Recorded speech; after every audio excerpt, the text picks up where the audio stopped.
Xin chào tất cả mọi người, chào mừng mọi người đã đến với kênh của mình Viva Rosé. Thì hôm nay mình sẽ hướng dẫn các bạn móc một chiếc mũ len như thế này. Ok, bây giờ chúng ta sẽ bắt đầu luôn nha. Thì chất liệu để mình sử dụng đó là len ống nặng 100g một cuộn, và ở đây thì các bạn cần phải có 2 cuộn màu bi và 1 cuộn màu trắng. Và kim móc đây mình dùng có độ dày đó là 7mm. Bước đầu đó là các bạn sẽ dùng len màu be này và bắt đầu móc phần thân nón. Và để móc được phần thân nón, trước hết đó là các bạn cần phải lấy mũi đầu tiên. Và cụ thể cách lấy mũi đầu tiên sẽ là như sau. Trước hết đó là các bạn sẽ căng len ra như thế này. Sau đó các bạn sẽ dùng kim móc quấn qua len một vòng. Sau khi mà các bạn đã tạo được một phần lỗ như thế này rồi thì các bạn sẽ dùng kim móc kéo len qua phần lỗ như thế này cho mình. Như vậy là các bạn đã có được một mũi đầu tiên như thế này rồi. Bước tiếp theo đó là các bạn sẽ gài lên tổng cộng là 27 mũi móc xích.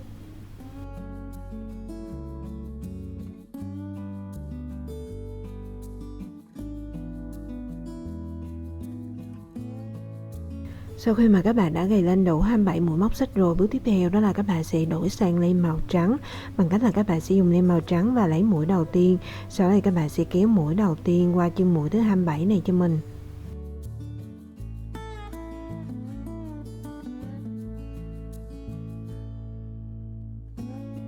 Sau đó thì các bạn sẽ để sợi len màu be sang một bên, tiếp tục dùng len màu trắng gài lên tổng cộng là 9 mũi móc xích.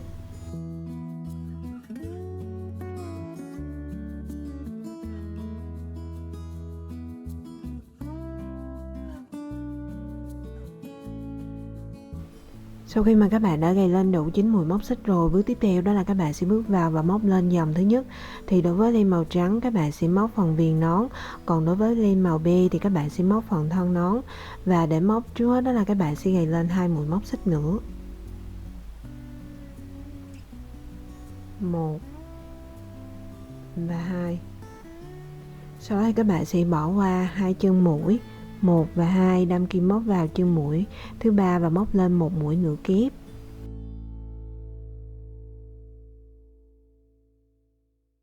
Tiếp tục đó là các bạn sẽ đâm kim móc vào 8 chân mũi kế tiếp, móc liên tục 8 mũi nửa kép trên 8 chân mũi.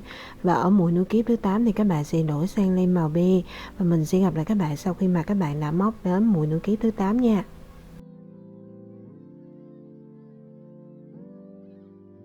Sau khi mà các bạn đã móc đến mũi nửa kép thứ 8 và có 3 đầu len trên cùng một kim móc như thế này rồi thì các bạn sẽ để sợi len màu trắng ra phía trước. Sau đó thì các bạn sẽ đổi sang sợi len màu be và dùng sợi len màu be kéo qua 3 đầu len này cho mình. Như vậy là các bạn đã đổi màu len xong rồi và tính luôn mũi nửa kép đầu tiên và không tính 2 mũi móc xích, thì tổng số chân mũi giờ các bạn đang có là 9. Tiếp tục đó là các bạn sẽ dùng len màu be đâm kim móc vào các chân mũi kế tiếp và móc lên cái mũi nửa kép, và các bạn sẽ móc cho đến hết chân mũi thứ 22 thì mình sẽ tiếp tục hướng dẫn các bạn nha.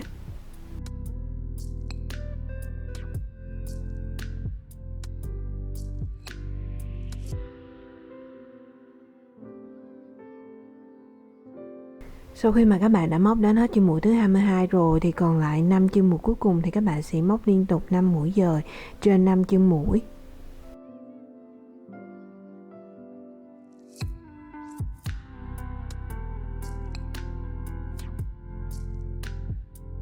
Như vậy là các bạn đã móc xong dòng thứ nhất rồi, và cách tính tổng số chân mũi của phần màu be là gồm có 22 mũi nửa kép cộng với lại 5 mũi dời thì các bạn sẽ có là 27 chân mũi.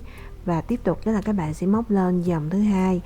Và để móc dòng thứ hai, trước hết đó là các bạn sẽ móc lên một mũi móc xích, sau đó thì xoay ngược phần móc lại. Thì các bạn hãy nhìn là ở đây cấu tạo của mỗi chân mũi là gồm có 2 sợi len đan vào nhau và tạo thành chữ V. Một sợi len thì nằm ở bên trên, còn một sợi len thì nằm ở bên dưới.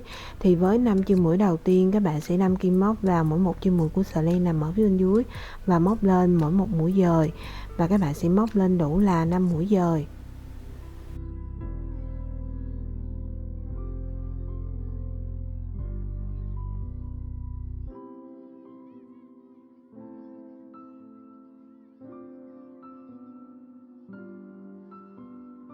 Tiếp tục với 22 chân mũi kế tiếp thì các bạn sẽ đâm kim móc vào mỗi một chân mũi của sợi len nằm ở bên dưới và móc lên mỗi một mũi nửa kép, và các bạn sẽ lặp lại cái bước như vậy cho đến chân mũi thứ 27 thì mình sẽ tiếp tục hướng dẫn các bạn nha. Thì sau khi mà các bạn đã móc đến chân mũi thứ 27 rồi, bước tiếp theo đó là các bạn sẽ đổi sang len màu trắng bằng cách là các bạn sẽ đâm kim móc vào chân mũi thứ 27 của sợi len nằm ở phía bên dưới, kéo len qua, sau này các bạn sẽ để len màu be ra phía trước. Tiếp tục các bạn sẽ đổi sang len màu trắng và kéo len màu trắng qua 3 đầu len của len màu be này. Như vậy là các bạn đã đổi màu len xong rồi. Tiếp theo đó là các bạn sẽ đâm kim móc vào 9 chân mũi kế tiếp của len màu trắng và móc liên tục 9 mũi nửa kép trên 9 chân mũi của sợi len nằm ở phía bên dưới.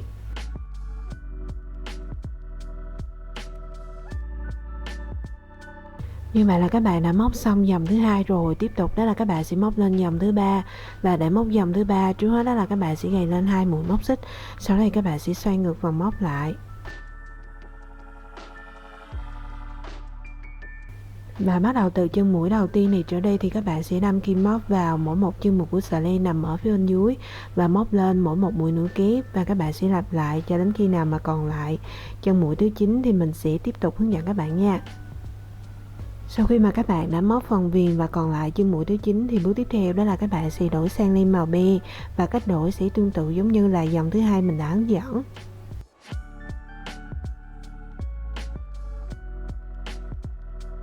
Tiếp theo đó là đến 27 chân mũi kế tiếp của phần thân, thì với 22 chân mũi đầu tiên các bạn sẽ móc liên tục 22 mũi nửa kép trên 22 chân mũi của sợi len nằm ở phía bên dưới, và với 5 chân mũi cuối cùng thì các bạn sẽ móc liên tục 5 mũi dời trên 5 chân mũi của sợi len nằm ở phía bên dưới. Và mình sẽ gặp lại các bạn sau khi mà các bạn đã móc xong phần thân của dòng thứ ba nha. Và sau khi mà các bạn đã móc xong dòng thứ ba rồi, tiếp tục đó là các bạn sẽ móc lên dòng thứ tư, và bắt đầu từ dòng thứ tư này trở đi thì các bạn sẽ lặp lại cái bước xen kẽ của dòng thứ hai và dòng thứ ba như mình đã hướng dẫn.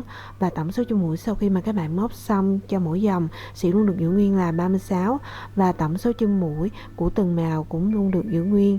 Thì đối với màu be là 27, còn đối với màu trắng là 9. Và các bạn sẽ lặp lại cái bước như vậy cho đến hết dòng thứ 38 thì mình sẽ tiếp tục hướng dẫn các bạn nha. Sau khi mà các bạn đã móc xong dòng thứ 38 rồi, bước tiếp theo đó là các bạn sẽ gặp đôi phần móc lại. Sau đó thì các bạn sẽ nối các chân mũi của dòng thứ 38 này với lại các chân mũi của dòng thứ nhất, và các bạn sẽ bắt đầu nối từ chân mũi đầu tiên của len màu trắng cho đến hết chân mũi cuối cùng của len màu be. Và cụ thể cách nối sẽ là như sau. Trước hết đó là các bạn sẽ úp hai mặt phải hướng vào bên trong, còn hai mặt trái thì sẽ hướng ra bên ngoài. Sau đây các bạn sẽ lấy kim móc ra khỏi chân mũi đầu tiên của dòng thứ 38. Sau đây các bạn sẽ đâm kim móc vào chân mũi đầu tiên của dòng thứ nhất, kéo chân mũi đầu tiên của dòng thứ 38 này qua chân mũi đầu tiên của dòng thứ nhất. Sau đây các bạn lại tiếp tục móc lên một mũi móc xích. Tiếp theo đó là các bạn sẽ đâm kim móc vào chân mũi đầu tiên của mỗi dòng và móc lên một mũi móc đơn.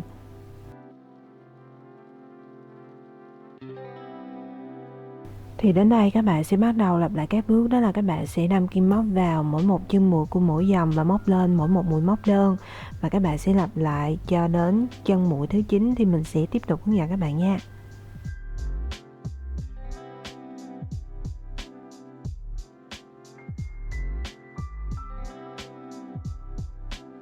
Sau khi mà các bạn đã móc đến chân mũi thứ 9 rồi, bước tiếp theo đó là các bạn sẽ đổi sang len màu be bằng cách là các bạn sẽ đâm kim móc vào chân mũi thứ 9 của mỗi dòng, sau đó thì kéo len qua.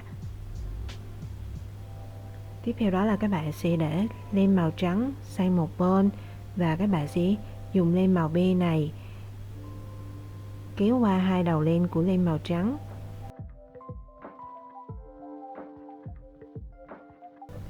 Như vậy là các bạn đã đổi màu len xong rồi. Bước tiếp theo đó là các bạn sẽ đâm kim móc vào các chân mũi còn lại của mỗi dòng và móc lên mỗi một mũi móc đơn, và các bạn sẽ lặp lại cho đến khi nào mà còn lại 5 chân mũi cuối cùng thì mình sẽ tiếp tục hướng dẫn các bạn nha. Sau khi mà các bạn móc và còn lại 5 chân mũi như thế này rồi thì bước tiếp theo đó là các bạn sẽ đâm kim móc vào mỗi một chân mũi của mỗi dòng và móc lên mỗi một mũi dời, và các bạn sẽ móc lên đủ là 5 mũi dời.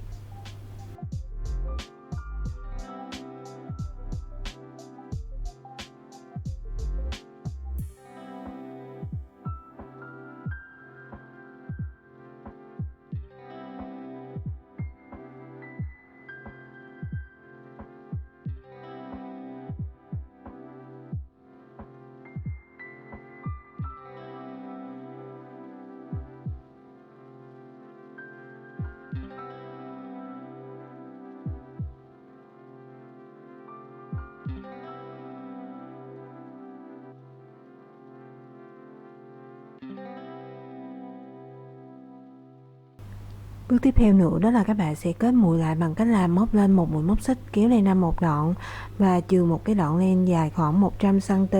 Tiếp theo đó là các bạn sẽ dùng kéo và cắt đi đoạn len thừa cho mình.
Bước tiếp theo đó là các bạn sẽ làm một quả bông, sau đó thì các bạn sẽ gắn quả bông này vào phần chóp của chiếc nón.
Ok, như vậy là các bạn đã hoàn thành xong một chiếc mũ len như thế này rồi. Mình chúc các bạn sẽ thành công và sản phẩm của các bạn làm ra nha. Chào tạm biệt và hẹn gặp lại các bạn ở video sau. Bye bye, see you.